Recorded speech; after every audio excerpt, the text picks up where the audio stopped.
They thought silence meant weakness. They were wrong. The compound in northern Syria smelled like cordite and blood. Sergeant First Class Elena Thorne crouched behind a concrete barrier that wouldn't stop rifle rounds for long, her hands steady on an M4 carbine while the world tried to kill her. The firefight had been going for 3 hours and 40 minutes. Her team sergeant's face was open from forehead to jaw by fragmentation. Two more teammates were bleeding in the corner, and she was the only one still capable of coordinating their extraction. The radio crackled against her ear. She keyed the mic with blood-slicked fingers, her voice carrying the kind of calm that only comes from accepting that death is present but not yet inevitable. Grid coordinates in military format. Brevity codes that existed in classified manuals most soldiers would never see. Close air support coordination for A-10 Warthogs that would need to put 30-millimeter rounds danger close to American positions because the alternative was body bags. Her hands moved between the radio and the tourniquets, between calling fire missions and packing wounds with combat gauze. The building shook with each strike. Masonry dust filled the air like fog. But her breathing stayed controlled, her decisions stayed tactical, and when the helicopters finally came screaming in under covering fire, every single person in that building flew out alive. She didn't shake until 3 days later, and even then, only for a moment. That was Syria 2023. Classified mission, classified location, classified outcome. The kind of operation that generates medals with citations so redacted they're essentially blank paper. The kind of work that transforms young soldiers into old souls, that write stories and scars instead of service records. 18 months later, she was standing at attention in a different kind of combat zone. Fort Moore, Georgia, November 2024. The morning air tasted like red clay and pine, that particular flavor of the American South, where the Army builds warriors out of civilians and sorts those who will survive from those who won't. 1st Battalion, 19th Infantry Regiment. The maneuver center of excellence, where the infantry is born and standards are supposedly absolute. Elena stood in formation at 0445, 28 years old, and carrying herself with a stillness that made people look twice without understanding why. She was unremarkable at first glance. 5'7" in boots, athletic build without being imposing. Dark hair secured in a regulation bun, brown eyes that focused on middle distance more than immediate surroundings. Her uniform was fresh issue creases, sharp boots still holding factory gloss. Nothing suggested capability beyond standard competence. Nothing advertised that beneath that uniform was a spearhead tattoo on her left rib cage marked with the number 1. The only physical evidence of selection into a unit so classified that even mentioning its existence violated operational security. A unit where 6 women had started the assessment cycle and only she had finished. 46 other soldiers stood in that formation. They had all been processed through reception together the previous day, issued identical equipment, given identical briefings. To anyone observing, she was just another body filling a training slot in Alpha Company's latest cycle. Just another sergeant recycling through after medical clearance, rebuilding herself after whatever injury had taken her offline. They had no idea what she'd survived to be standing there. Command Sergeant Major Garrett Blackwood walked the formation line like a predator assessing prey. 67 years old and built from 45 years of uncompromising military service, he moved with the kind of deliberate authority that comes from commanding men in actual combat. Korea DMZ in the 70s when tensions ran hot enough to kill, Grenada in 83, Panama in 89, Desert Storm in 91 where he'd earned his reputation as a ranger who understood that standards existed because relaxing them got people killed. His face was weathered stone. His eyes missed nothing. He'd been a drill sergeant, a ranger instructor, a tactical operations officer. He'd retired as a command sergeant major in 1998 and returned in 2015 as a senior tactical advisor because sitting still felt like dying slowly. He believed in absolutes, right and wrong, capable and incapable, earned and gifted. And when he stopped in front of Elena, his expression shifted into something colder than the November morning. He spoke loud enough for the entire platoon to hear his voice, carrying the flat authority of someone who'd buried too many soldiers to care about feelings. I've seen 40 years of political appointments in this army. Usually they get buried before they learn better. The silence was total. 46 soldiers held their breath. Elena maintained parade rest and stared at the wall behind him, her expression unchanged. She'd been called worse by men who were significantly better at threats and were now in graves their families would never visit. Blackwood continued his words surgical in their precision. Surnames don't stop bullets. Competence does. And this battalion has lost too many good soldiers because someone's daughter got a position she couldn't handle. His eyes stayed fixed on her name tape. Thorne, the surname of a legend. Lieutenant General Robert Thorne killed in Ramadi in 2006 when a vehicle-borne IED turned his MRAP into shrapnel and fire. Blackwood had served with men who'd served under Thorne. He knew the legend. Ranger Regiment. Special Forces. The kind of officer who led from the front and died the same way. And now his daughter was here recycling through training after what Blackwood assumed was a failure she was trying to hide behind medical paperwork and family connections. Elena said nothing. She'd learned silence from her father, who taught her that reputation without competence was fraud, that legacy without personal merit was theft, and that loud people usually compensated for inadequate knowledge. She'd learned it again in selection, where talking wasted energy better spent surviving. And she'd learned it finally in Syria, where the only communication that mattered was tactical and efficient. So she stood there and let Blackwood's assumptions wash over her like rain off stone. Because proving him wrong would require no words at all. Only time, only demonstration, only the kind of capability that announced itself through action rather than argument. The formation dispersed to begin processing. Elena moved with the group, her gait economical and deliberate. Private First Class Kira Dalton noticed. Dalton was 21 from Montana ranching country, former college athlete who'd enlisted because sitting in classrooms felt like suffocation. She had sharp eyes and the kind of pattern recognition that comes from growing up reading weather and livestock. And the way Elena moved didn't match the story Blackwood was telling. It was too efficient, too economical. The movement of someone operating from 10,000 hours of ingrained muscle memory rather than basic training repetition. Dalton filed it away without comment, but she was watching now. Specialist Wyatt Brenner noticed too.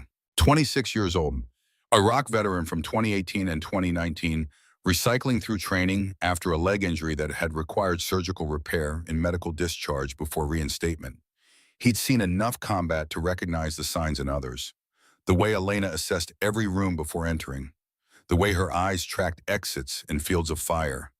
The unconscious tactical hand signals she made during formation movements. That wasn't basic training behavior. That was operational conditioning. Brenner said nothing either, but his interest was piqued. Something about Elena Thorne didn't align with the story everyone else was accepting. The barracks that night were standard-issue military discomfort. Bunks too narrow, air too warm, privacy non-existent. Elena lay awake in the darkness, touching the spearhead tattoo on her ribs through her shirt.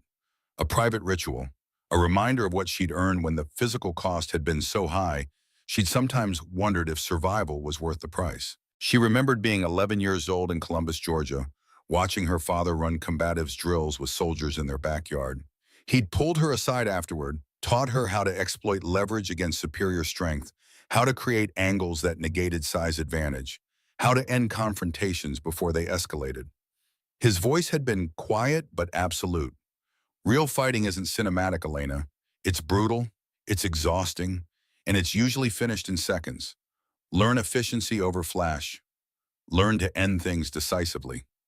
She remembered being 17 when the casualty notification officers came to the door. Their dress uniforms too perfect, their voices too practiced. Her mother's scream, the way the world had narrowed to a single point of unbearable clarity, her father was dead. Vehicle-borne improvised explosive device. Ramadi, a war she'd watched on television but never truly understood until it reached into her life and tore out her foundation. She'd enlisted 6 months after high school graduation.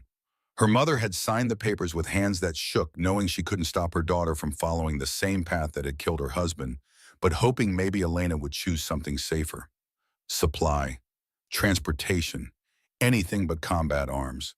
Elena had chosen infantry, then Special Forces assessment, then the unit that didn't officially exist and never appeared on deployment rosters. The unit where the assessment cycle was 23 months of preparation, followed by selection, that broke 78% of candidates before day 4. where being the only woman in your class meant every evolution was scrutinized, every success attributed to lowered standards, and every failure magnified as proof that diversity mandates were endangering national security.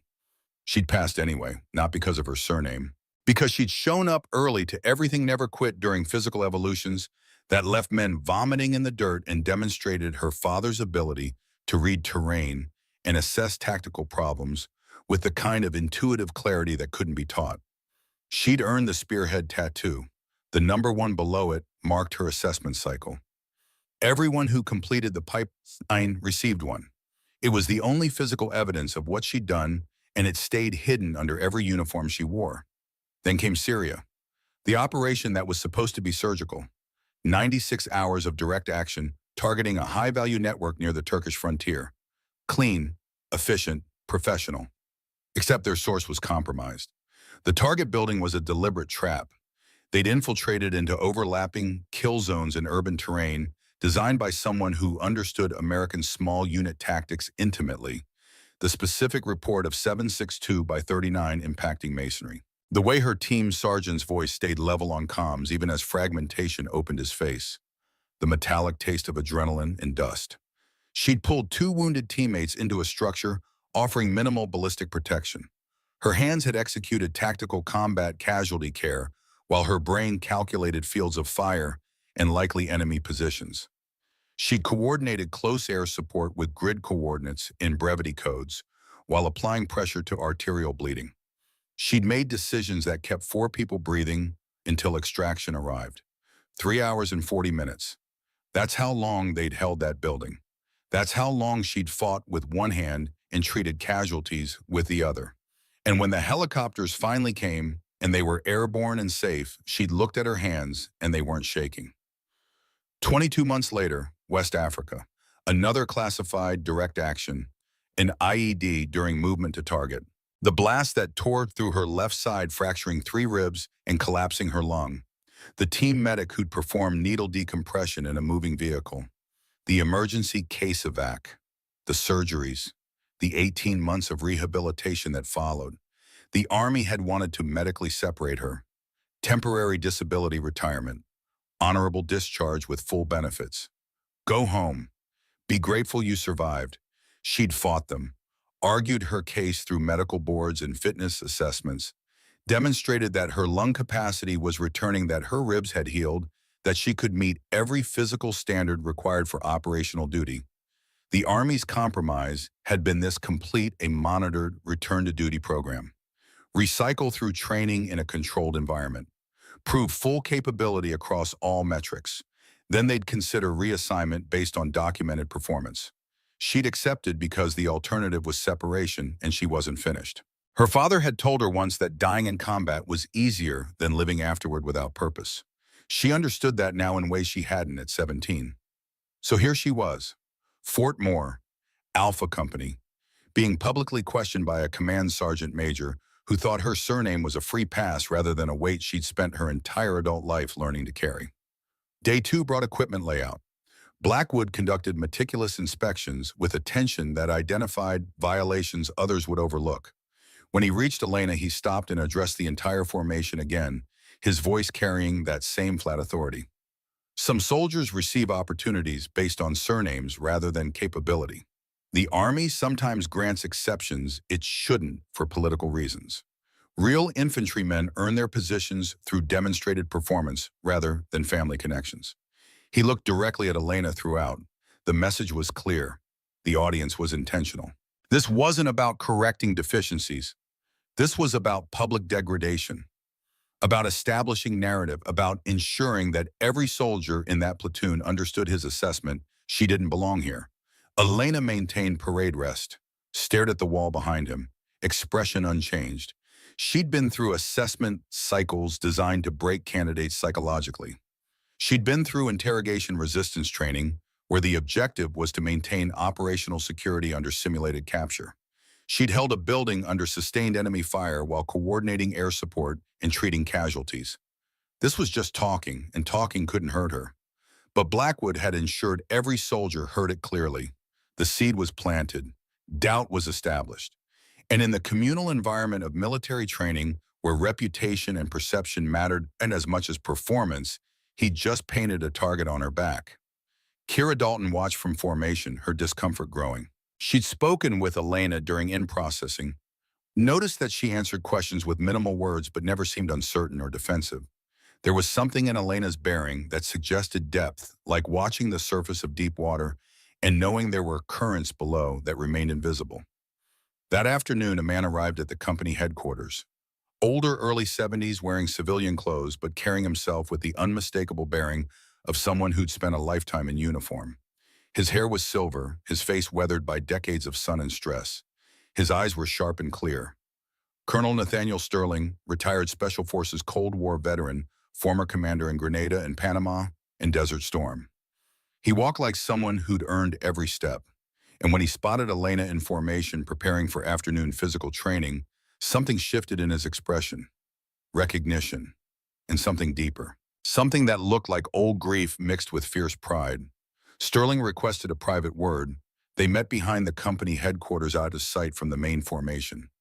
Sterling spoke first, his voice carrying the kind of quiet authority that didn't need volume to command respect. Your father was my executive officer in Mogadishu. 93. He saved my life twice in the same week. Once during the initial insertion when our helicopter took fire. Once during exfiltration when I took shrapnel and couldn't move, and he came back for me under direct enemy contact. Sterling's eyes held hers. I know what you've done since Elena. I know what you earned, and I know why you're here. Elena said nothing for a moment, processing. Then quietly, I need to prove this myself, sir. No interventions, no accommodations. If I can't return on my own merit, then I don't deserve to return. Sterling nodded slowly. I respect that. But you should know something about Command Sergeant Major Blackwood. He's old guard hardline, brilliant tactician, genuinely believes in standards. But certainty is his weakness. Once he forms an assessment, changing his mind requires overwhelming evidence. And he's already formed his assessment of you. Then he'll learn, Elena said simply, or he won't. Either way, I'm proving capability, not to him, to the 46 soldiers watching. They need to see what earned looks like. Sterling allowed himself a slight smile. Your father said almost exactly those words to me once. Different context, same principle. He paused, then added, I'll observe, but I won't interfere unless absolutely necessary. This is your path. I'm just bearing witness. Thank you, sir, Elena said, and meant it, because having someone who knew the truth, who understood what she'd survived and what she was fighting to return to, made the isolation slightly less total. Sterling left. Elena returned to formation, and the pattern Blackwood had established continued. During physical training, he made references to soldiers who couldn't meet infantry standards, who were hiding behind accommodations and medical waivers. During classroom instruction on tactical operations, he mentioned personnel who'd gotten others killed because they weren't qualified for their assignments, always calibrated for plausible deniability, always specific enough that everyone identified the target. Other drill sergeants either remained silent or offered subtle agreement. Challenging a senior NCO with Blackwood's combat credentials and reputation would be career suicide for most of them. So the pattern reinforced itself. Public questioning became public certainty, became public consensus. By the end of week 1, most soldiers in Alpha Company had accepted the narrative Elena Thorne was skating on family connections. She'd failed somewhere, gotten injured because of her inadequacy, and was receiving special accommodation because of her father's reputation. Only Kira Dalton and Wyatt Brenner held reservations, and they kept them private. Week 2 brought the confidence course, an obstacle sequence designed to assess physical capability and mental resilience under controlled stress. Rope climbs and wall traverses and casualty drags and equipment carries. The kind of evolutions that separated those who could perform under fatigue from those who would break under operational tempo. Elena had been performing adequately but unremarkably, staying middle of the pack, not drawing attention, not standing out, because standing out meant scrutiny, and scrutiny meant questions, and questions led to revelations she wasn't ready to make. But Blackwood wasn't satisfied with adequate. He was looking for failure. for the breaking point that would validate his assessment and justify his public commentary. He pulled her aside in front of the platoon during a water break, his voice carrying across the training area. "Thorne, you'll be completing the final obstacle under my personal evaluation.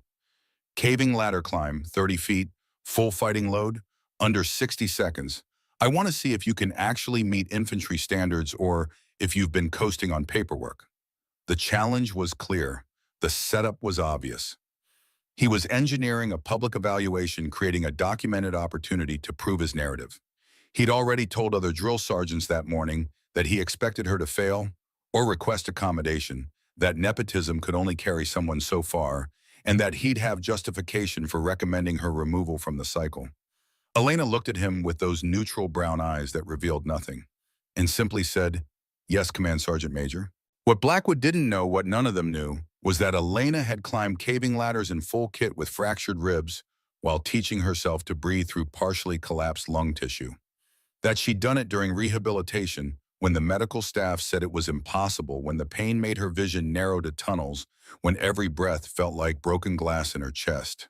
That she'd done it because quitting wasn't in her vocabulary, because her father had taught her that limitations were usually mental rather than physical, and because proving the medical board wrong required demonstrating capabilities they didn't believe were possible. So a caving ladder climb at Fort Moore in November with healthy ribs and full lung capacity, that wasn't a challenge, that was a formality. That night alone in the latrine after lights out, Elena sat on the floor and touched the spearhead tattoo on her rib cage through her shirt, the number 1 below it. The reminder that she'd earned access to rooms Blackwood would never enter, regardless of how many deployments he accumulated. Her hands trembled slightly, not from fear, but from the specific anger that came from being evaluated by someone operating with catastrophically incomplete information. Blackwood thought this was about physical capability, about whether she could complete an obstacle course, about whether she could meet infantry standards. He thought he was defending institutional integrity against political corruption. He didn't understand she'd already exceeded standards that would have broken him. She'd held a building under sustained enemy contact for nearly 4 hours while coordinating fires and treating casualties. She'd completed an assessment cycle that required 23 months of preparation and broke 78% of candidates. She'd survived an IED blast that should have killed her and fought for 18 months to return to operational duty. This ladder climb, this was theater, performance for an audience that didn't know they were watching someone who'd already proven everything that mattered.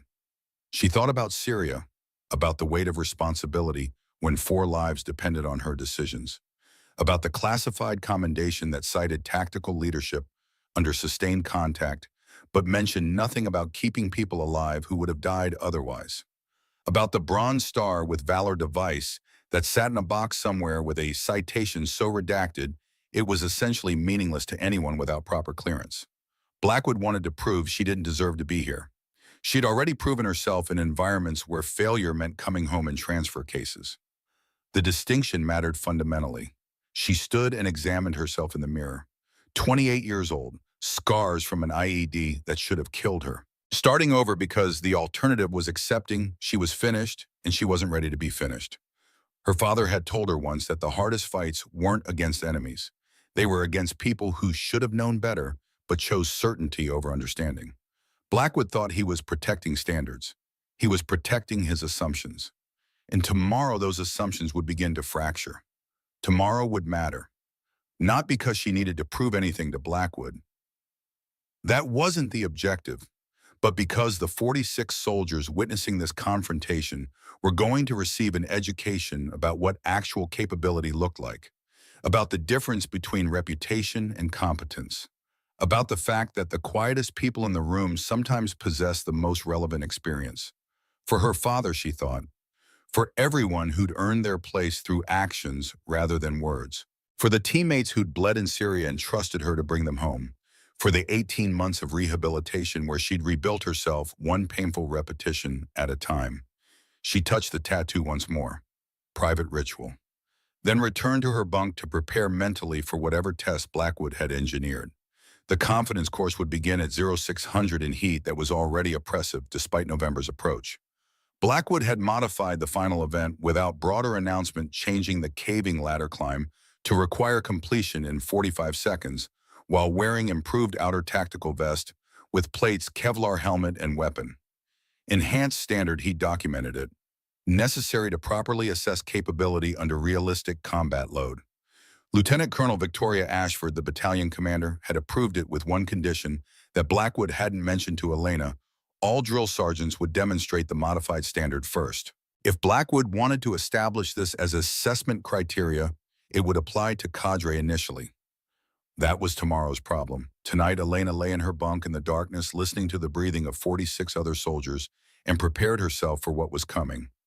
Not with anxiety, with the cold clarity of someone who'd already survived worse and knew that survival was simply a matter of execution. She'd learned in Syria that panic was a choice, that clear thinking under pressure was a trained skill, that when the world was trying to kill you, emotion was a luxury you couldn't afford. So she breathed slowly, controlled her heart rate, visualized the evolution step by step, and let her mind settle into the operational calm that had kept her alive when chaos was absolute. Tomorrow, Garrett Blackwood would receive his first lesson in the difference between assumption and reality, the first crack in his certainty, the first glimpse that perhaps his assessment had been based on incomplete intelligence. But it would only be the first, because changing a man's mind when he'd spent 45 years building his worldview required more than one demonstration. It required overwhelming evidence, repeated proof, the kind of undeniable capability that made denial impossible. Elena was prepared to provide exactly that, not because she needed Blackwood's approval, but because 46 soldiers were watching, and they deserved to understand that capability didn't always announce itself, that strength sometimes lived in silence, and that the most dangerous assumption in combat or training was believing you understood everything about someone based on incomplete information. Tomorrow the demonstration would begin, and nothing would be the same afterward. The morning broke cold and clear, the kind of November day in Georgia where breath misted in the pre-dawn darkness and the red clay turned hard under boots. Fort Moore's confidence course sprawled across 15 acres of deliberately brutal terrain, each obstacle designed to test not just physical capability, but mental resilience, when fatigue made quitting seem reasonable. 47 soldiers assembled at 0600 in full kit. The modified standard Blackwood had engineered required improved outer tactical vest with ceramic plates front and back, Kevlar helmet, and M4 training rifle. 40 pounds of equipment on top of body weight. The caving ladder stretched 30 feet vertical rope and wood rungs that shifted under weight and required constant three-point contact to climb safely. Blackwood stood at the base, his presence carrying the weight of decades spent proving that standards mattered. That integrity made his assumptions about Elena more dangerous, because he genuinely believed he was protecting standards, defending the institution against erosion, preventing future casualties caused by political accommodation. His certainty wasn't malicious. It was worse than that. It was principled. Lieutenant Colonel Ashford stood nearby, arms crossed, watching. She'd approved this modified standard with specific conditions, and now she was here to ensure those conditions were met. Sterling stood further back, civilian clothes, making him nearly invisible among the uniformed cadre, but his eyes tracked everything with the attention of someone who'd spent 40 years assessing tactical situations. Blackwood addressed the formation, his voice carrying across the morning air with parade ground clarity. This evolution tests capability under combat load. In Korea and Panama, in Desert Storm, we didn't have the luxury of optimal conditions. We moved heavy, we moved fast, and we died. Today you'll demonstrate you can meet that standard. He paused, then added with deliberate emphasis, all evaluators will demonstrate first. If we're establishing this as assessment criteria, cadre leads by example. Blackwood approached the ladder, donned his IOTV with practiced efficiency, settled the Kevlar on his head, checked his rifle. At 67, his movements were economical rather than explosive efficiency replacing youthful power. He gripped the ladder and began climbing. His technique was textbook. 3 points of contact maintained throughout. Legs driving more than arms pulling. Breathing controlled and rhythmic. Each rung tested before committing full weight. The ladder swayed, but he adjusted his center of gravity smoothly. Decades of muscle memory compensating for age-reduced strength. He reached the top in 52 seconds. Slower than his prime, but impressive for a man approaching 70. He descended with the same controlled precision, his face showing effort but not distress. When his boots hit dirt, he wasn't even breathing hard. He turned to the formation. That's the standard. Everyone will meet it. 3 other drill sergeants completed the evolution. All finished between 48 and 55 seconds. All demonstrated the competence expected of infantry cadre. The message was clear. This wasn't impossible. This was simply the requirement. Then Blackwood called Elena forward first. Deliberate violation of normal rotation where soldiers went in roster order. But this wasn't about fairness. This was about public demonstration, about creating a documented moment where she either proved capability or revealed its absence. Elena stepped forward without hesitation. Her face remained neutral, but Kira Dalton, watching from formation, noticed something subtle. The way Elena's breathing had slowed. The way her hands moved with absolute precision donning her gear. The unconscious pre-mission ritual of someone who'd done this hundreds of times under conditions where mistakes had lethal consequences. Elena settled the IOTV on her shoulders, adjusted the straps with practiced efficiency, secured her Kevlar, performed a functions check on her rifle. Every movement economical. No wasted motion. The kind of efficiency that came from operating in environments where seconds mattered and fumbling got people killed. She approached the ladder, gripped it with hands that were steady as stone. And when Blackwood said, "Go," she moved. Her technique was different from his. Not stronger, but more efficient. She used her legs significantly more than her arms, treating the climb like a vertical ruck march rather than an upper body exercise. Her three-point contact was continuous but flowing, each movement transitioning smoothly into the next. Her breathing matched her movement in a rhythm that suggested this was trained behavior ingrained through repetition under duress. She'd learned this during assessment, refined it through operational training, applied it in situations where failure meant mission compromise and people died. A caving ladder at Fort Moore with healthy lungs and unbroken ribs. This was recovery day training. This was warm-up. She reached the top in 38 seconds. The silence that followed was absolute. Blackwood stared at his stopwatch like it had betrayed him. The other drill sergeants exchanged glances that communicated confusion and dawning alarm. This wasn't supposed to happen. She was supposed to struggle, supposed to request accommodation, supposed to validate the narrative.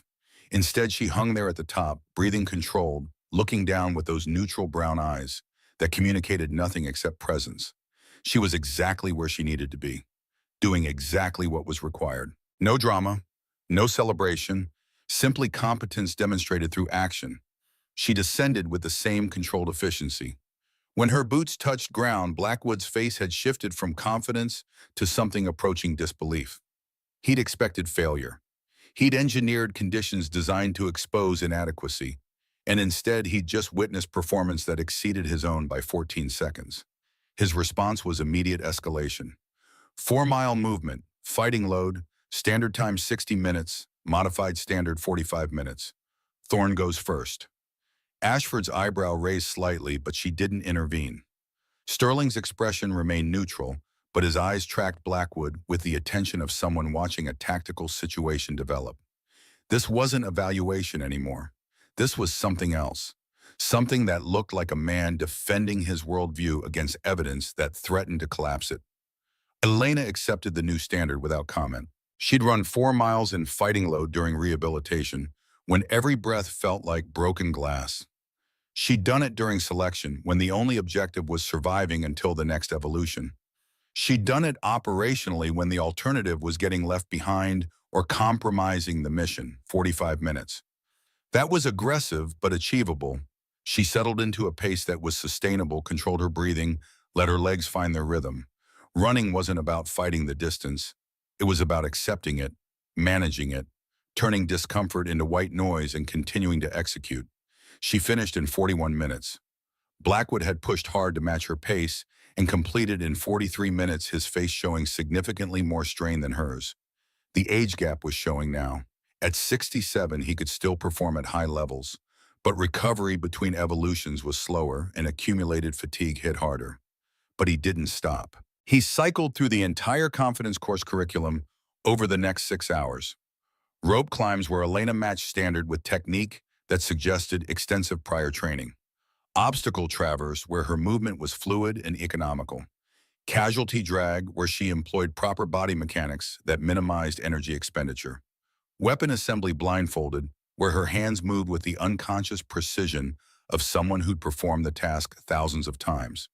Every evolution she met or exceeded standard, never by margins large enough to seem impossible, but consistently enough to demonstrate this wasn't luck or adrenaline. This was capability. Trained, refined, operationalized capability that couldn't be faked. Kira Dalton and Wyatt Brenner watched from formation between their own evolutions, and their earlier suspicions were crystallizing into certainty. Nobody performed like this without years of specialized training. Nobody moved with that kind of economy without extensive operational experience. The pieces didn't fit the story Blackwood was telling. Dalton leaned toward Brenner during a water break, her voice barely above a whisper. That's not normal. That's not even exceptional for someone with her background. That's something else entirely. Brenner nodded slowly, his eyes never leaving Elena. I saw operators move like that in Iraq, not regular army. The guys who showed up without unit patches did their job and disappeared before anyone could ask questions. She's got that same, I don't know, that same presence. You think she's special operations? Dalton asked. I think Blackwood has no idea what he's testing, Brenner replied quietly. And I think we're about to watch him find out the hard way. By hour 7, Blackwood had exhausted standard evolutions and was searching for something that would reveal inadequacy. His certainty was fragmenting, but he couldn't accept what the evidence suggested. There had to be an explanation. Political accommodation. Lowered standards somewhere in her pipeline. Something that would validate his assessment and restore the worldview he'd built over 45 years. He announced the next test with barely concealed frustration. Combat lifesaver scenario. Timed casualty treatment. You'll have 5 minutes to manage a simulated patient with massive hemorrhage-compromised airway and tension pneumothorax, while coordinating evacuation. Standard tactical combat casualty care protocols apply. This was supposed to be the breaking point. Medical training at basic level was rudimentary, enough to keep someone alive until professional help arrived, but not sophisticated. He expected hesitation, maybe confusion, certainly gaps in her knowledge that would reveal she'd been pushed through training without mastering fundamentals. Elena approached the scenario with the same neutral expression she'd maintained all day. The simulated casualty was a training mannequin with realistic moulage, but the drill sergeant playing the victim was instructed to respond to questions and provide symptoms based on the scenario. She took 8 seconds to assess. Visual scan of the casualty, verbal questions about symptoms, rapid check of pulse and breathing. Then her hands moved. Hemorrhage control first. Combat priority. Stop the bleeding or everything else was irrelevant. She identified the simulated femoral artery injury, applied combat gauze, with proper wound packing technique, deep and methodical, then direct pressure with exactly the right force. Her hands talked through the steps in a teaching cadence that was unconscious habit. Pack deep, maintain pressure, don't remove once placed. 35 seconds. Textbook. Airway management next. She assessed for obstruction, determined a nasopharyngeal airway was indicated, selected the correct size based on patient height, and inserted it with proper technique. Then she added something that made 2 of the observing drill sergeants exchange startled glances. Contraindicated if basilar skull fracture signs present. Check for Battle's sign raccoon eyes hemotympanum before insertion. That wasn't basic training knowledge. That was advanced tactical medicine. The kind taught in special operations pipelines where medics needed to function independently without immediate physician oversight. 60 seconds total, still ahead of timeline. Tension pneumothorax. She identified absent breath sounds on the left side, noted tracheal deviation, and announced, needle decompression indicated. Her hands found the second intercostal space, mid-clavicular line with anatomical precision. She mimed the needle insertion at proper angle and depth, explained the expected release of trapped air, then applied a chest seal with correct placement. 90 seconds. Her movements were controlled, efficient, professional. This wasn't someone who'd memorized procedures for a test. This was someone who'd performed these skills when consequences were real and patients actually died if you failed. Then came the critical error, the moment that revealed too much. She called for medevac over the training radio, and her format was perfect. 9-line medevac protocol with military grid reference system coordinates, brevity codes that existed in classified manuals, urgent surgical, 1 liter, no special equipment required. LZ assessment including wind direction and obstacles. Then she added almost conversationally, advise if escort required, we have friendlies in vicinity for CAS coordination. Close air support coordination. That phrase, that specific terminology. Basic training soldiers didn't learn 9-line medevac format. That was taught at advanced levels to personnel who would actually coordinate medical evacuations in combat zones. And CAS coordination language that existed in special operations doctrine in classified tactical procedures for units that operated in denied areas where evacuation required armed escort. Blackwood stood frozen, staring at her. The other drill sergeants had gone quiet. Something fundamental had just shifted. This wasn't basic competence. This wasn't even advanced training. This was operational experience at levels that required security clearances most soldiers never obtained. Sterling, watching from distance, allowed himself the slightest nod. The truth was beginning to emerge, not through revelation but through accumulated evidence that made denial increasingly difficult. Blackwood's voice carried strain when he spoke. Where did you learn that format, Sergeant? Elena looked at him with those neutral eyes. Training Command Sergeant Major. It wasn't technically a lie. She had learned it in training. Just not the training Blackwood was imagining. Not basic combat training or advanced individual training. Training that came after selection into a unit so classified that even acknowledging its existence violated operational security. Training where 9-line medevac coordination was fundamental because you operated in locations where evacuation was complicated and CAS was often necessary for safe extraction. But she didn't elaborate, didn't defend, didn't explain, because the objective wasn't proving herself to Blackwood. It was demonstrating capability so clearly that explanation became unnecessary. Blackwood turned away his mind, working through implications he wasn't quite ready to accept. He walked to where Sterling stood, far enough from the formation that conversation wouldn't be overheard.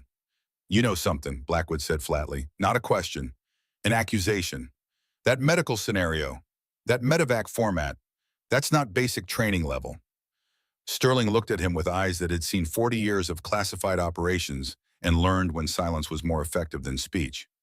No, it's not. What is she, Nate? Blackwood's voice carried frustration and the first hints of doubt.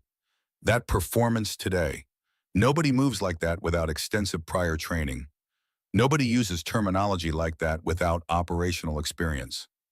I can't tell you, Garrett, Sterling said quietly. That's not my information to share. But you'll find out.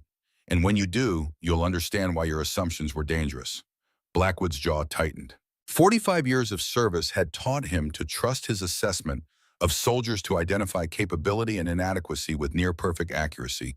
His certainty about Elena had been absolute.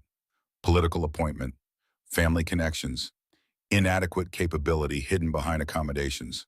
But the evidence today contradicted everything he believed, and Sterling's carefully neutral responses suggested there was classified information he wasn't cleared to access. Information that would explain performance that shouldn't be possible given the story he'd constructed.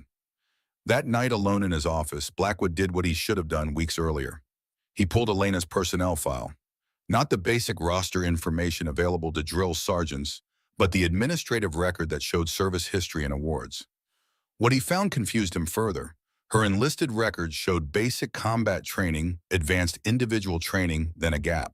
Assignment to Fort Bragg with unit designation redacted. Then another gap. Assignment to classified theater with unit designation redacted. Then medical hold status. Then current assignment to 1st Battalion, 19th Infantry for capability assessment prior to reclassification. Her awards were listed, but details were absent. Purple Heart for injuries sustained during combat operations classified location. Bronze Star with Valor device for exceptionally valorous actions under enemy fire classified mission. The citations existed but were so heavily redacted they communicated almost nothing except that she'd been wounded and had performed actions significant enough to warrant recognition. Blackwood stared at those redactions. In 45 years, he'd seen sanitized records before.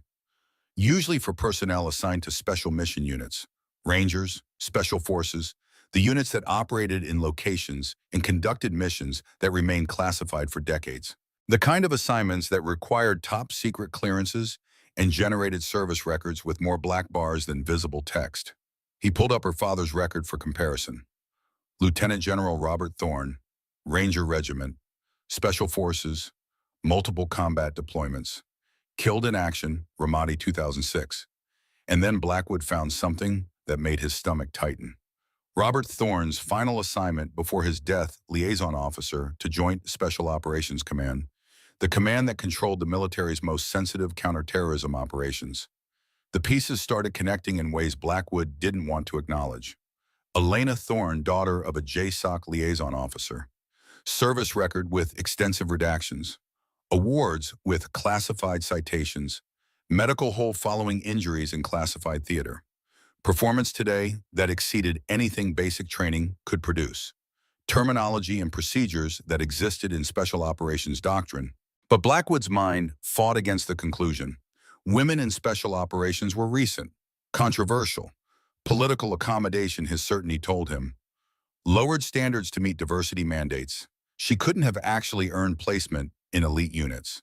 That violated everything he believed about capability and standards. So instead of accepting evidence, he doubled down.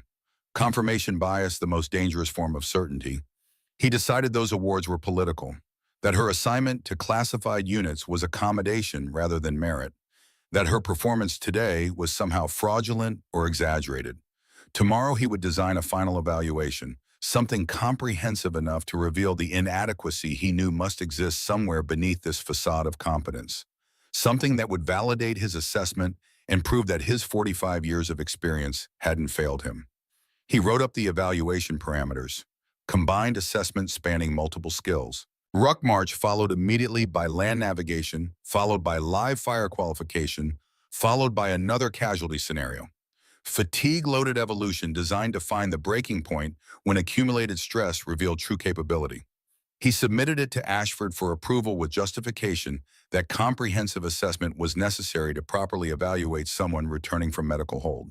She approved it with the same neutral expression that revealed nothing but her eyes tracked him with something that might have been concern. What Blackwood didn't know, what he couldn't know without the proper clearances, was that Elena had completed assessment cycles designed by psychologists and special operations veterans specifically to identify the 1% of candidates who could perform under conditions that broke everyone else. That she'd trained in environments where comprehensive evaluations lasted days, not hours, and the objective wasn't meeting standards but discovering personal limits under pressure that most humans never experienced. His final evaluation would be difficult. It would test her, but it wouldn't break her, because she'd already been broken and rebuilt in forges he'd never experienced. Meanwhile, Elena lay in her bunk that night and processed the day's events with the analytical clarity of someone trained to conduct after-action reviews. Blackwood had escalated exactly as predicted. His certainty was fragmenting, but not collapsing. He would need more evidence, more demonstration, more undeniable proof that his assumptions were catastrophically wrong. She touched the spearhead tattoo through her shirt. Private ritual, reminder of what she'd survived to be lying here. Syria felt distant now, like it had happened to someone else in another life. But the lessons remained. Clear thinking under pressure. Emotional control when chaos threatened. Technical competence demonstrated through action rather than explanation. Tomorrow would bring another test, and she would meet it the same way she'd met everything since that morning in Columbus, when she decided her father's death would either destroy her or forge her into something stronger. She'd chosen the latter, and that choice had carried her through selection, through operations, through an IED blast that should have killed her, through 18 months of rehabilitation. One more day of proving capability to a man who didn't want to believe the evidence. That was just another evolution, just another obstacle between current position and objective. And she'd learned long ago that obstacles were simply problems requiring solutions. You assessed them, you planned your approach, and you executed with the confidence that came from knowing you'd done harder things and survived. Across the barracks, Kira Dalton lay awake thinking about what she'd witnessed. The way Elena had moved through every evolution with economy that suggested years of experience. the medical terminology that exceeded basic training by orders of magnitude, the 9-line medevac format that nobody in this formation should know. Dalton was young but not naive. She'd grown up reading people and situations on a Montana ranch where misreading weather or livestock could kill you. And everything about Elena suggested depth, capability, experience that didn't match the story everyone was accepting. Tomorrow she would watch more carefully. And if Blackwood pushed Elena to a breaking point, if this evaluation became harassment rather than assessment, Dalton would speak up. The cost to her career didn't matter as much as doing what was right. Her father had taught her that some things mattered more than advancement. Integrity, truth, standing up when standing up was hard. She didn't know yet that she wouldn't need to intervene, that events would overtake Blackwood's final evaluation in ways nobody could predict, that sometimes truth reveals itself not through careful planning, but through chaos that strips away at all pretense and forces capability into the open. Tomorrow would bring fire, real casualties, real emergency, and Elena would have to choose between maintaining her cover and saving lives, between proving herself through controlled demonstration and revealing everything in a moment of crisis that couldn't be managed or contained. But tonight, none of them knew that. Tonight, they lay in their bunks and prepared for evaluations and tests and obstacles. They prepared for a training exercise, for controlled assessment, for managed demonstration of capability. They didn't prepare for the moment when training became reality and reality demanded decisions that couldn't be unmade. The moment when Elena Thorne would stop being a recruit recycling through basic training and become something else entirely. Something that would make Blackwood's assumptions collapse into horrified understanding. That moment was coming, 16 hours away, and nothing would be the same afterward. December 28th arrived cold and clear, the kind of morning where frost painted the red clay white and breath hung visible in air that tasted like pine and cordite from nearby ranges. The final evaluation Blackwood had designed was comprehensive enough to satisfy his need for vindication and brutal enough to expose what he believed must be hidden inadequacy. Elena stood in formation at 0600 wearing full combat load IOTV with plates, Kevlar weapon, and assault pack loaded to standard 40 pounds. The evolution Blackwood outlined was straightforward in concept, but punishing in execution. 2-mile ruck march in 20 minutes. Immediate transition to live casualty medical scenario. 3-kilometer land navigation to designated checkpoint, then weapons qualification under time constraint. 4 phases designed to accumulate fatigue and reveal breaking points when soldiers could no longer maintain performance under stress. Blackwood addressed the formation with the flat authority that came from decades of putting soldiers through evolutions that sorted capable from incapable. Today's assessment measures sustained performance under realistic combat conditions. In actual operations, you don't get rest between tasks. You move heavy, you treat casualties, you navigate under pressure, and you engage targets accurately despite exhaustion. This evolution replicates that reality. He looked directly at Elena when he continued. Some soldiers perform adequately under controlled conditions, but fail when variables multiply. Today we identify who can actually operate when the mission demands it.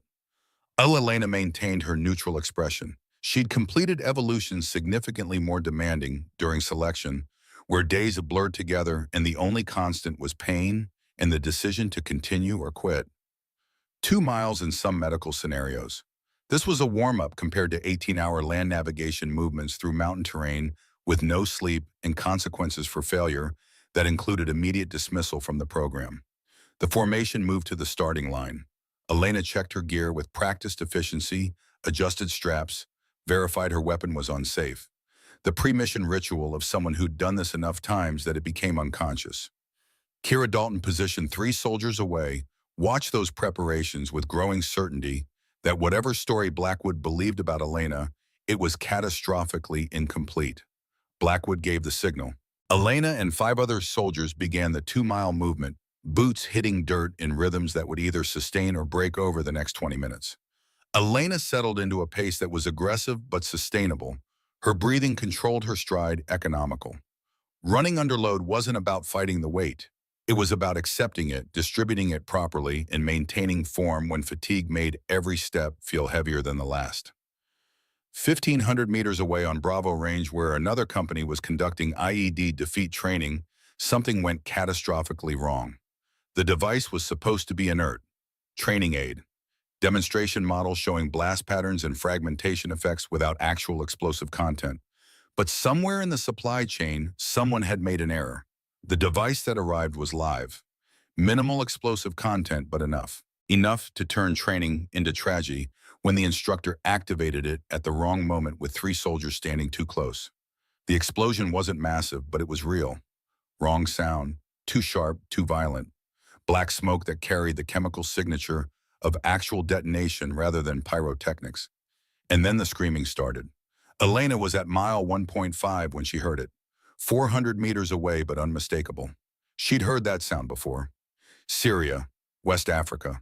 The specific report of uncontrolled detonation followed by human voices making sounds that meant catastrophic trauma. Her stride faltered for half a second as her brain processed threat assessment, distance calculation, and probability of mass casualty. The radio on her kit erupted with traffic. Ceasefire, ceasefire, Bravo Range, multiple casualties, medic to Bravo Range immediately. Blackwood's voice cut through, directed at Elena and the other soldiers in her group. Continue your evolution. This is not your concern. Medical personnel are responding. Elena's mind was already running calculations. 400 meters. 90 seconds at sprint with full kit. Radio traffic indicated multiple casualties with severe trauma. Drill sergeants at that range were basic combat lifesaver qualified, but not advanced. If injuries were complex, if there was arterial hemorrhage or a tension pneumothorax, or traumatic amputation, response time mattered absolutely. Minutes meant the difference between survival and bleeding out. She heard another transmission. We have traumatic amputation. Jesus Christ, his leg is gone. Somebody help. The voice carried panic, untrained panic. The sound of someone watching a soldier die and not knowing how to stop it. Elena's hands moved before conscious decision was complete. She dropped her ruck to reduce weight, verified her weapon was safe, and started running toward the smoke. Blackwood's voice on the radio was sharp with command authority. Thorne, you will continue your designated evolution. That is a direct order. Elena kept running, because the mission had never been passing Blackwood's evaluation. The mission had always been saving lives when lives needed saving. That was what operators did. That was what she'd trained for through years of selection and operations and rehabilitation. You didn't ignore casualties because completing an obstacle course was more convenient. Her sprint covered 400 meters in 92 seconds despite full combat load. She burst onto Bravo Range and the scene was exactly as bad as the radio traffic suggested. 3 casualties on the ground. 2 drill sergeants trying to help, but clearly overwhelmed. Blood everywhere, too much blood, the ground already saturated. The specific metallic smell of mass trauma, copper and iron, and human tissue exposed to air. Casualty Alpha was catastrophic. Traumatic amputation, right leg below the knee. The limbs simply gone and arterial blood pumping from the stump in rhythmic spurts that meant he had maybe 3 minutes before hypovolemic shock became irreversible. He was screaming hands trying to grab the injury, eyes wide with animal terror. Casualty Bravo had shrapnel penetration, chest and abdomen, his breathing rapid and shallow with absent breath, sounds on the left side. Tension pneumothorax developing. Maybe 5 minutes before the trapped air collapsed his cardiovascular system completely. Casualty. Charlie was conscious but disoriented, facial trauma from blast overpressure, probably concussion, blood running from nose and ears. Least critical but still requiring management. The 2 drill sergeants were frozen in that specific paralysis that comes from watching something beyond your training when what you know isn't adequate and people are dying and you don't know how to stop it. Elena's voice cut through the chaos with command authority that came from real operations, from making decisions when seconds mattered and hesitation killed people. Not the voice of a recruit, the voice of an operator who'd done this when consequences were absolute. Yukpam, she pointed at casualty Charlie. Direct pressure on your face. Sit down against that barrier. Do not move unless I tell you. To the first drill sergeant, her voice carrying the kind of authority that made compliance automatic. Call medevac right now. I'm giving you the 9 line. Get your notebook and write exactly what I say. To the second drill sergeant, get the aid bag. Combat gauze, tourniquets for kit. Move. Then she dropped to casualty alpha because bleeding control was absolute priority. Everything else was irrelevant if he bled out in the next 2 minutes. Her hands moved with the precision of someone who'd done this when the casualties were her teammates and failure meant going home and telling families that their soldier died because she wasn't good enough. Tourniquet application. High and tight above the amputation. She placed it mid-thigh, tightened the windlass until arterial flow stopped, completely checked for distal pulse to verify proper application, then tightened 2 more turns to account for tissue swelling. Time check on her watch 0847. She wrote it on the tourniquet with marker from the aid bag because tracking application time was critical for surgical teams. Combat gauze to the stump, packing deep into the wound cavity, filling space where tissue should be, creating pressure that supplemented the tourniquet. Her hands were blood-covered within seconds, but steady as stone. She'd done this in Syria while coordinating close air support. She'd trained for this through hundreds of iterations until the procedure was unconscious. To the casualty, her voice calm and absolute. Stay with me. Focus on my voice. You're going home. Your family will see you again. I've got you. Tell me your name. Mitchell, the soldier gasped, his grip on her arm desperate and tight. Private Mitchell, am I dying? No, Elena said with absolute certainty. You're injured, but you're not dying. I need you to stay conscious. Keep talking to me. Tell me about your family. She was already moving to Casualty Bravo while maintaining verbal contact with Mitchell. Assessment took 5 seconds. Visual inspection, percussion of chest, wall, listening for breath, sounds. Absent on the left. Tracheal deviation toward the right. Jugular vein distension. The classic triad of tension, pneumothorax. To the drill sergeant with the aid bag.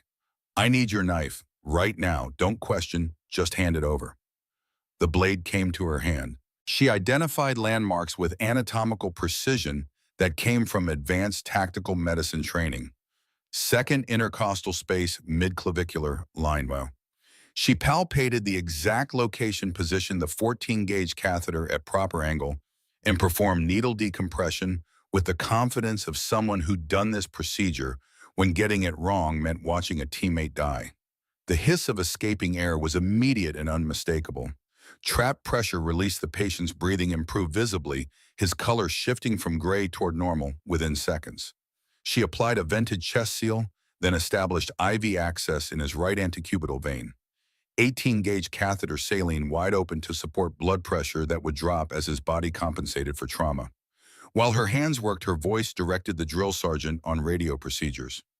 Write this down exactly. Line 1 grid November, Charlie 847-23651. Line 2 call sign Archer 6, frequency 42, decimal 50. Line 3, 2 urgent surgical 1 priority. Line 4, no special equipment required. Line 5, 2-liter 1 ambulatory. Line 6, cold LZ, secure minimal threat. Line 7, mark with purple smoke. Line 8, nationality US. Line 9, terrain flat, no obstacles, wind from north, 6 knots. She paused, then added the detail that would save critical minutes for the flight medics. Advise medical crew category alpha hemorrhage with tourniquet applied at 0847 tension pneumothorax, treated with needle decompression, and chest seal IV established with saline wide open. Patient 2 is stable for transport. Patient 3 has suspected concussion, but ambulatory. The drill sergeant stared at her, transmitting the information mechanically, but his face showing comprehension that something fundamental about this situation didn't match reality. That 9-line format was perfect. That medical terminology was advanced. That casualty treatment was operator-level sophisticated. Blackwood arrived at a sprint, his 67-year-old legs carrying him 400 meters in time that would have been impressive for a soldier half his age. He stopped at the edge of the scene and simply watched. Watched Elena's hands moving with absolute precision. Watched her coordinate treatment and evacuation simultaneously. Watched her manage 3 casualties with the kind of tactical efficiency that came from training most soldiers never received. Sterling arrived 30 seconds behind Blackwood, breathing hard but eyes immediately cataloging everything. The tourniquet placement, the needle decompression site, the IV access, the organized chaos of effective trauma management. He'd seen this before in special operations medical training and combat, where operators needed to function as their own medics because help wasn't coming fast enough. More personnel were arriving now. 30 soldiers from various formations drawn by the explosion and radio traffic. They formed a perimeter, watching Elena work, seeing something that didn't match any story they'd been told about her. This wasn't basic combat lifesaver competence.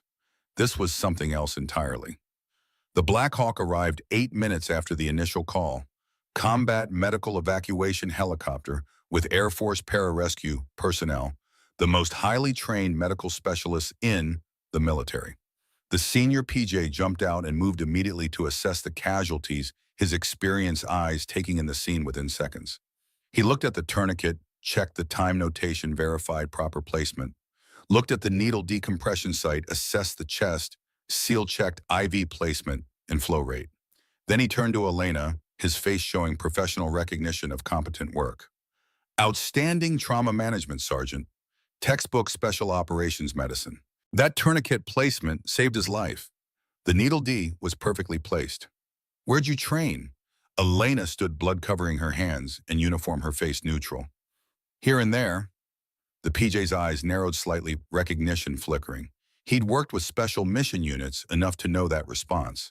That specific deflection that meant classified training and operational experience that couldn't be discussed. He looked at her more carefully, noted the economy of movement, the controlled breathing, despite obvious exertion, the eyes that tracked threats and assessed situations with automatic precision. Here and there, he repeated quietly, then nodded. Roger that. You saved 2 lives today, maybe 3. That's solid work. The Black Hawk lifted off 3 minutes later, casualties secured, and stable medical crew working to maintain what Elena had established. The sound of rotors faded into distance, and silence settled over Bravo Range except for the ringing in everyone's ears from the explosion. That's when the black SUV arrived. Government plates, 2 occupants, Lieutenant Colonel Victoria Ashford in her duty uniform, command presence absolute, and a man in civilian clothes carrying himself with the specific bearing of someone from Army Special Operations Command. No unit insignia, no name tape, just presence that communicated authority. Ashford walked directly to Blackwood, her face stern but controlled. Command Sergeant Major, private conversation. Now. They moved 20 meters away, far enough that the formation couldn't hear details, but close enough that body language communicated everything. Ashford spoke quietly but with emphasis that made Blackwood's face drain of color. The USASOC liaison joined them, added his own quiet statements, and Blackwood's certainty finally collapsed into horrified comprehension. Sterling approached the group, old colleague joining old colleagues for a conversation 45 years in the making. When he spoke, his voice carried weight that transcended rank or position. Weight that came from having survived enough to understand how dangerous assumptions could be. Garrett, Sterling said quietly. Robert Thorne was my executive officer in Mogadishu. 93. He saved my life twice. Best tactical officer I ever commanded. Brilliant soldier. Better man. Blackwood looked at Sterling with eyes that were beginning to understand the magnitude of his error. Sterling continued, his voice still quiet but absolutely clear. His daughter Elena enlisted 6 months after he was killed. Made it through basic training and advanced individual training without incident. Volunteered for Special Forces assessment at 23. Passed first attempt. Then she did something most men can't do, and most women never get the chance to attempt. Sterling nodded toward the USASOC liaison, who pulled out a tablet and showed Blackwood a personnel file. The real one, still heavily redacted but with enough visible to paint the picture. Combat Applications Group. Assessment Completion 2014. The unit that didn't officially exist. The unit that conducted the military's most sensitive counterterrorism operations in denied areas where failure meant international incident and success meant silence. Selection process that took 23 months of preparation and broke 78% of candidates before day 4. Operational rotations, 3 of them. Syria 2023, where she'd coordinated her team's survival through sustained enemy contact lasting 3 hours and 40 minutes, treated 4 casualties under fire called in close air support, danger close to friendly positions, and ensured 0 killed in action when the probability of total loss was near certainty. West Africa 23, where an IED had fractured 3 ribs and collapsed her lung, and she'd continued mission prosecution until medical evacuation because operators didn't quit until the objective was secured or they were physically incapable of continuing. Bronze Star with Valor device. The citation was still mostly redacted, but fragments were visible. Exceptionally valorous actions under sustained enemy fire. Tactical leadership preventing friendly casualties. Coordinated fire support in denied area. Demonstrated extraordinary courage under circumstances of great personal risk. Purple Heart. Severe injuries sustained during combat operations. Continued mission despite catastrophic trauma. Ensured team survival through decisive action while critically wounded. 18 months of medical rehabilitation. Fighting the medical board that wanted to separate her. Arguing her case through fitness assessments and capability demonstrations. Proving she could return to operational status when conventional wisdom said her injuries were career-ending. And finally, the current assignment monitored return-to-duty assessment. Complete comprehensive evaluation and controlled training environment to verify full capability restoration across all metrics. Then reactivation to previous unit based on documented performance. Blackwood stared at that file like it was written in a language he didn't understand. 3 weeks of publicly degrading someone whose service record he'd never been cleared to access. 3 weeks of assuming nepotism when she'd earned everything through demonstrated capability under conditions he'd never face. 3 weeks of questioning her competence when she operated at echelons most soldiers couldn't reach, regardless of training or preparation. "I was protecting standards," Blackwood said, his voice barely audible.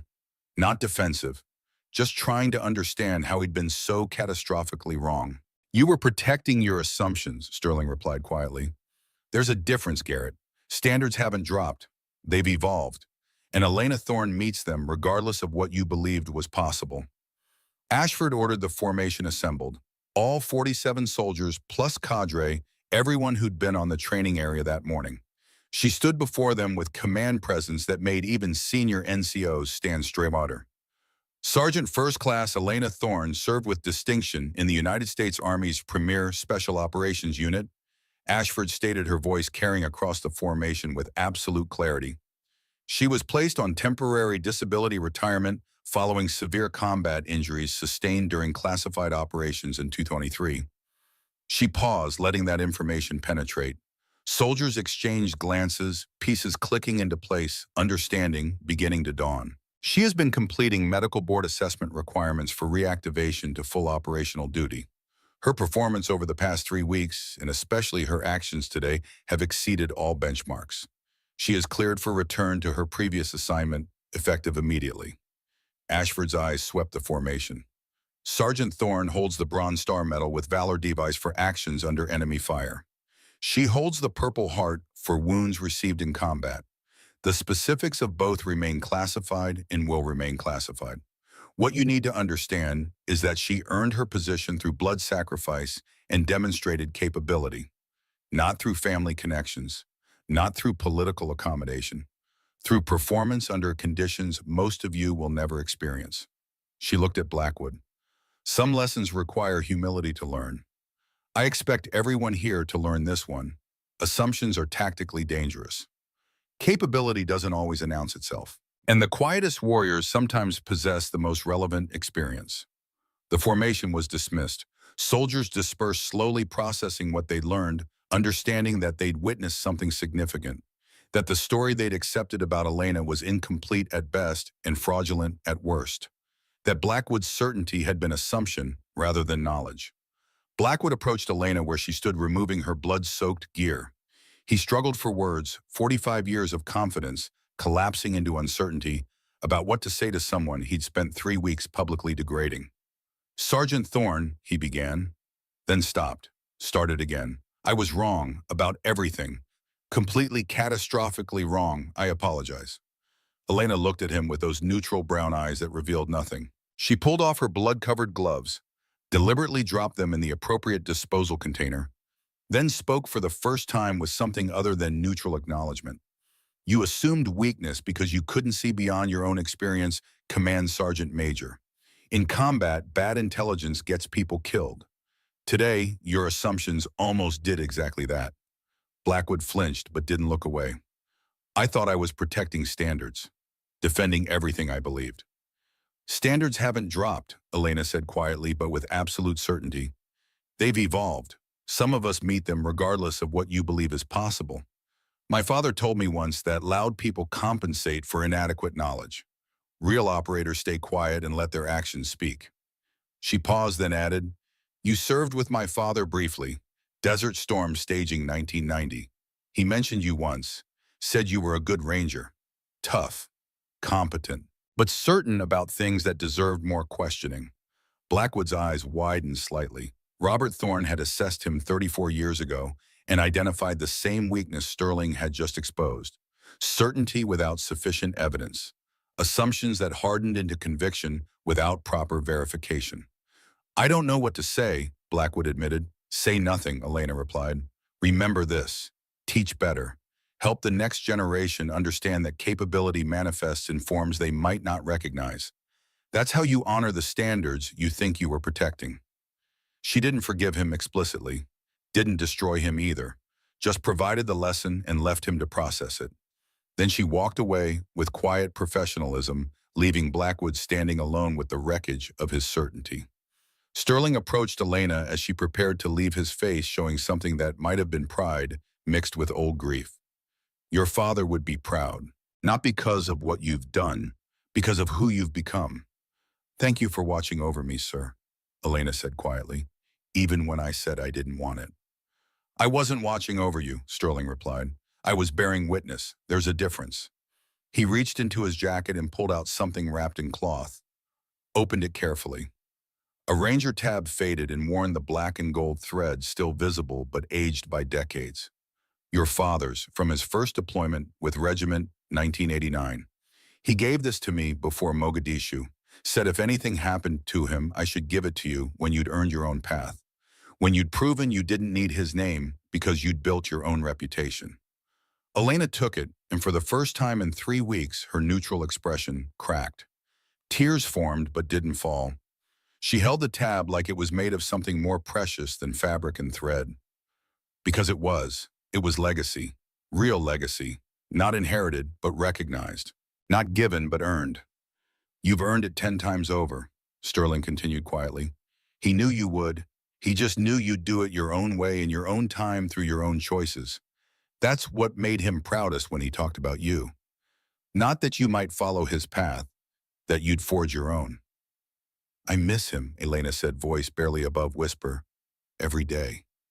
"He's with you," Sterling replied. "In every decision you make, every life you save.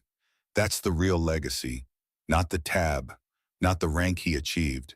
The principles he lived by and passed to you. That's what survives." Kira Dalton approached hesitantly, wanting to speak but uncertain what to say. Elena noticed and turned toward her, the neutral expression returning but something warmer underneath. "I'm sorry I didn't speak up earlier," Dalton said. "I should have questioned what was happening. I should have said something." "Nothing to apologize for," Elena replied. "The lesson wasn't about defending me. It was about learning to trust capability, even when it looks different than expected. You'll remember this. And next time when you see someone being underestimated, you'll know better than to accept assumptions without evidence." "What you did today," Dalton said quietly, "those soldiers would have died without you." "That's the work," Elena said simply. "Training so when its real muscle memory takes over. You'll do the same someday if you stay focused and remember that competence matters more than comfort." She handed Dalton a piece of paper with an email address. "If you ever need advice, combat medicine, tactical thinking, or dealing with people who confuse familiarity with standards, reach out." Wyatt Brenner waited until Dalton left before approaching. He didn't say much, just looked at Elena with the understanding that comes from having been downrange and recognizing others who'd been there too. "Iraq, 2018, he said quietly. "Fallujah. My convoy got hit. CAS came in, saved us. I heard rumors after about the unit that coordinated those strikes, operators with spearhead tattoos." Elena didn't confirm, but her slight nod was acknowledgement enough. "Thank you," Brenner said, "for everything you've done, everything you'll keep doing that we'll never know about." Stay safe, Elena replied. Take care of the new ones. They're why we do this. 4 days later, Blackwood sat alone in his office on New Year's Eve processing what he'd learned. He didn't request transfer, didn't seek reassignment to avoid embarrassment. He stayed because running from mistakes was cowardice, and whatever else he might be, he wasn't a coward.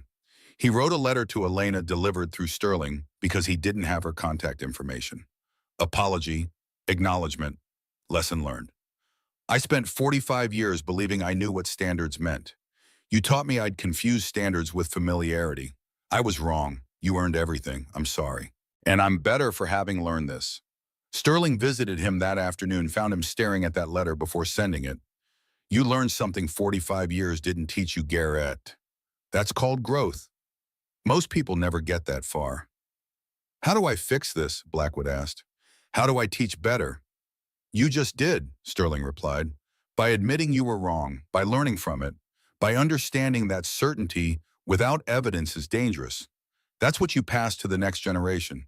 Not that you never made mistakes, that you recognized them and grew. Elena reported to Fort Liberty 1 week later. North Carolina, home base. The team room where operators prepared for missions that would never appear in press releases or official records. Her teammates welcomed her back with quiet professionalism. Fist bumps, nods, no speeches, because operators didn't need words to communicate what mattered. Medical board clear, her team sergeant asked. Fully operational, Elena confirmed. Good, we've got work. That was all. That was enough. She was back. She was ready. She'd proven what needed proving. The rest was just mission preparation. The night before her first operation back, Elena sat alone in the team room at 0400, preparing her gear. Methodical ritual.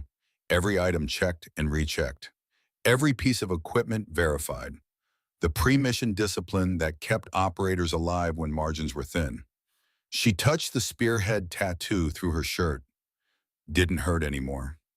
Just a reminder of what she'd earned. Of the selection cycle that had broken 78% of candidates. Of the operations where she'd proven capability under conditions most humans never experienced. Of the 18 months fighting to return when conventional wisdom said she was finished. Her phone showed 3 emails. Kira Dalton. Thank you for teaching me that courage comes in silence and strength needs no announcement. Garrett Blackwood. I was wrong. Thank you for the education. I'm sorry, and I'm better for it. Nathaniel Sterling. Your father's legacy lives in you, but yours is just beginning. Proud to have witnessed both. Elena smiled briefly, then focused on the mission brief. Classified target, high-value network, Syria border region, familiar territory, complex operation requiring precision and discipline, and the kind of tactical excellence that only came from years of training and operational experience.